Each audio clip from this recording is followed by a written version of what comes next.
3 ماه قبل دسته حاصلات فرخار از افتتاح اکادمی خود درک داد. با گذشت 3 ماه اکادمی در شهر دوشنبه مرکز ناحیه فرخار و جماعت سیف افردی این ناحیه گروه‌های فوتبالی را فعال کرد.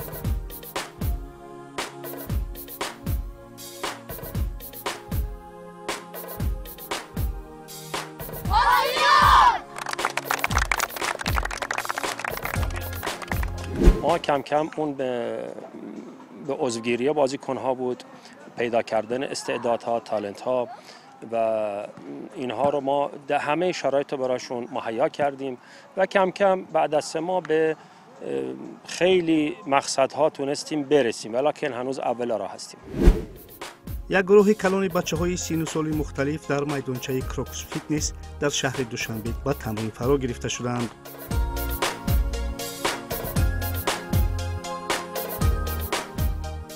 تمرینمون رو هم از لحاظ بدنی، آمادگی جسمانی، آمادگی روحی بچه‌ها، کار با توپ، کار با تاکتیک، کوردینیشن، عصب عضله، آگاهی محیطی، سعی می‌کنیم یه تمرین کاملاً جامع و کامل داشته باشیم که هم از لحاظ بدنی، هم با کار با توپ و هم ذهن بچه‌ها ما اینا رو به سطح آمادگی و سطح خوب و به روز به قول معروف فوتبال برسونیم. من از سن 5 سالگی فوتبال رو دوست می‌داشتم. بی‌بیم حرکت می‌کرد که من رو در کلوب‌های نفت تأسیس فوتبال برده یک فوتبالیست خوب شدم. چرا محض اکادمی حاصلات آمدی؟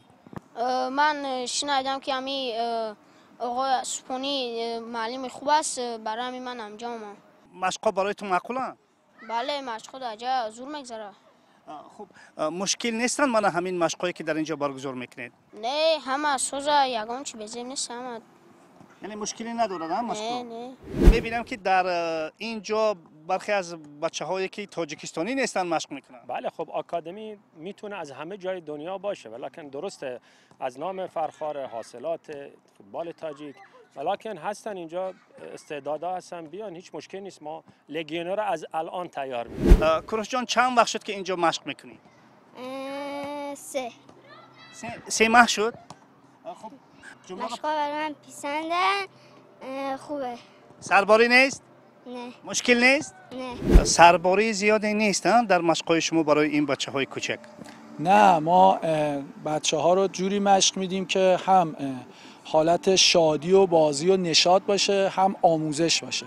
یعنی بهشون زیاد سخت نمیگیریم، اما جوری تمرین‌ها رو میچونیم که انگار دارن بازی میکنن، با هم دوستی میکنن، با هم گاهی وقتا رقابت میکنن، آخرش هم که یه فوتبال بازی میکنن، اون مشق‌ها رو پیاده میکنن و براشون خیلی شیرین.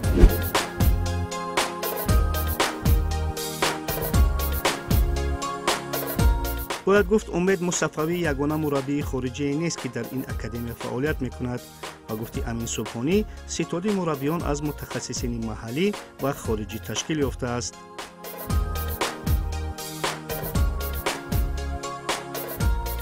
اینجا من دیرکتوری که میکنم، رهبریت فنی رو انجام میدم، نظارت کامل میکنم. در هر منطقه من 2 تا 3 تا مربی موندم. حاضرش ما در همینجا که مشق میکنیم یک ترینر ایرانی دارن کار میکنن.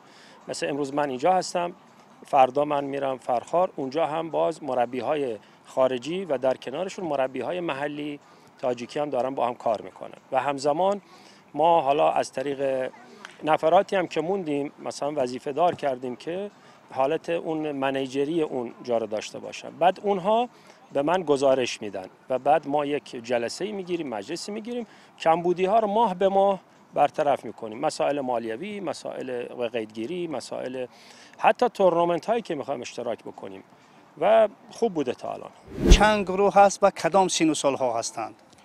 ما تقریبا از 5 سال تا 15-16 سال داریم میگیریم و اینا رو گروه کردیم، یعنی سنهای 5 تا 7 سال، 8 تا 12 سال، 12 سال تا 15 سال، یه خود بزرگترشون هم که چند تا هستن، چند کس هستن، 15 تا 17 سال هم به صورت جداگانه و بر حسب اون سن و سالشون باهاشون کار میکنیم و تمرین میدیم و کار با توپ و تاکتیک انجام میدیم.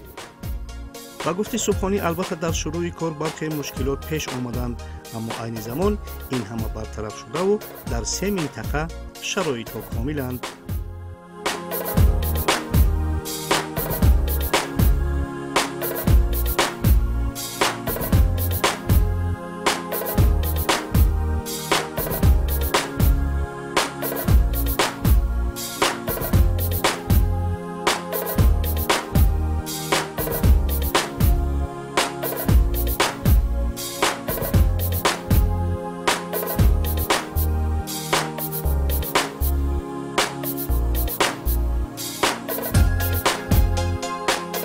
وارد کار شدیم ما نیازهامون و کمبودی هامون رو پیدا کردیم، اونا رو برطرف کردیم و همه دست هم دادن، مخصوصا در منطقه فرخار همه دارن کار میکنن و ما همیشه داریم میگیم یک تیم پشت تیم اصلی است. اون تیمی که پشت تیم جوانای خیلی خوب هستن در منطقه ناحیه فرخار کار میکنن. در اونجا همونطور که میدونید ما میدان اساسی فرخار رو در اختیار داریم، 2 میدانچه مثل هم میدانچه در اونجا هست. در روزهایی که اونجا امکان مشق نیست در میدان کلان ما در اونجا هستیم و همچنین یک میدان کلان باز در شهرک افریدی هست. اینجا هم با تجربه زیاد بودن حالا مکتب‌های ورزشی یا میدان‌ها که کم هستن، ما فعلا در همینجا در مجموعه ورزشی کروکوس فیتنس که در اختیار ما گذاشتن ما اینجا شروع کردیم، ولی کم کم شرایط اسپورت زالمون، شرایط میدانمون، شرایط دیگه داره بهتر میشه. بر طبق برنامه طرح‌ریزی شده گروه‌های اکادمیا میان خود بازی‌های زیادی خواهند کرد تا راهبریت هیئت کاملی اکادمی را برای شرکت در مسابقات معلوم کند. جزء برنامه آیندهمون هست. داریم با بچه‌ها کار میکنیم که همه رو به اون آمادگی برسونیم که واسه مسابقات هم خودشون رو باور کنن، هم بدونن که استعداد دارن، انگیزه پیدا کنن. قراره که بچه‌های فرخار، بچه‌های مسکوچه و بچه‌های دوشنبه بازی کنن، مسابقه کنن و از توی اینا ما ترکیب کنیم و تو هر سنی یه تیم قوی و خوب درست کنیم که واسه مسابقات بین‌المللی نام حاصلات و سربلند هست، سربلندتر کنن.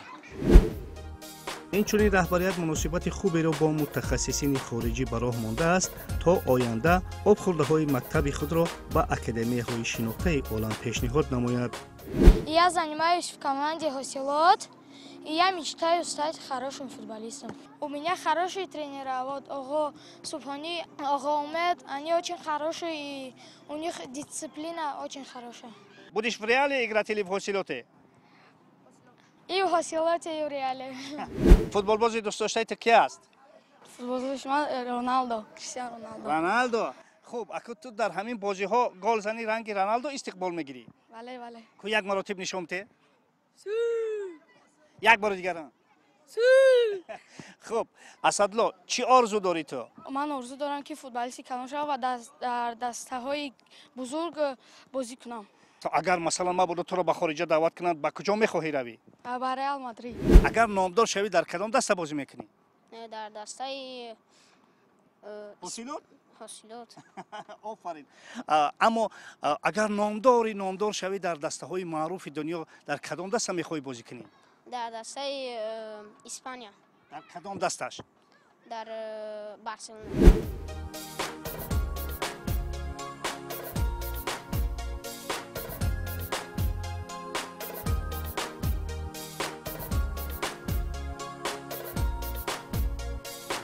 و سیاست ما در کلان اینه که با یک کلوب که در اسپانیا باشه و چون من خودم مخلص هستم مثلا به این سبک فوتبال، به این فیلسوفیای فوتبال و میبینم این بچه ها به اون فوتبال نزدیکترن از نظر تکنیکی، فیزیکی و فکری، ما میخوایم با یک باشگاه در آینده، حالا حاضر نه شاید 1 سال دیگه، ما ارتباط داشته باشیم. همونطور که شما میدونید هست کلوب‌های هستن، باشگاه‌ای هستن که اومدن در تاجیکستان آکادمی گذاشتن و اون ارتباط هست، پس چرا ما نتونیم؟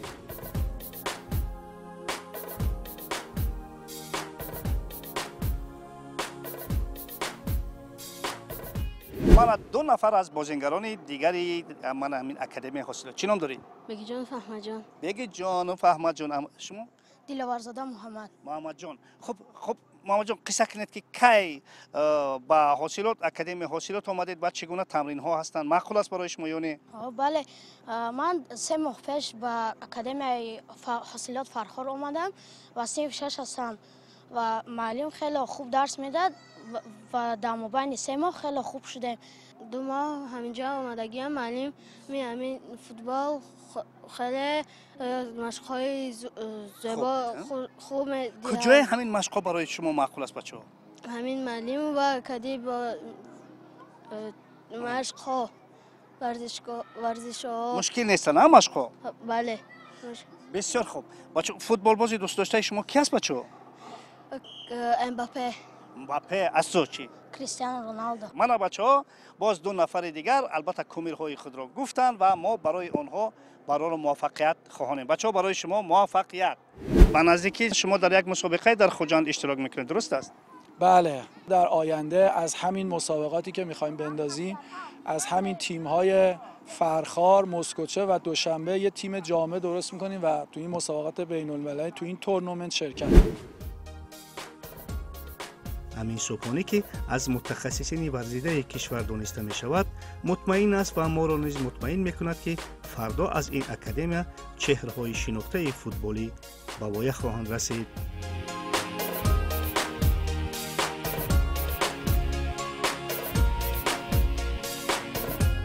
صد درصد شما مطمئن باشید. وقتی من یک کاری رو میخوام شروع بکنم، اول درباره اون کار مطالعه میکنم، تحقیق میکنم، شاید 6 ماه تا 1 سال همه جوانبش رو در نظر میگیرم و با توجه اون تجربه‌ای که از قبل داشتم میشه این کار کرد. باور کنید من از فوتبال بزرگا که دور شدم تمام تمرکزم، فکرم، اصلا انگیزه دیگه، شاید کار ما باید اینجا باشه، تربیت فوتبالیست هاست. از این کار ما راضی هستیم و مطمئن باشید و شما هم انشالله خواهید دید که در آینده این یکی از بهترین آکادمی ها نه فقط در تاجیکستان، در حتی آسیای میانه باشه. خب دوستان عزیز، من آن چیزی که میخواستیم در برنامه فوتبال تاجیک درباره یک گروه اکادمی حاصلات برای شما قصه کنیم و امیدوار هستیم که فردا و باز پس فردای دیگر از میان این بچه‌های پرهوس فوتبال بازان سرشناس خواهند برآمد. ما باشیم برای آنها برای موفقیت میخواهیم. در همینجا برنامه فوتبال تاجیک به انجام میرسد. خیر.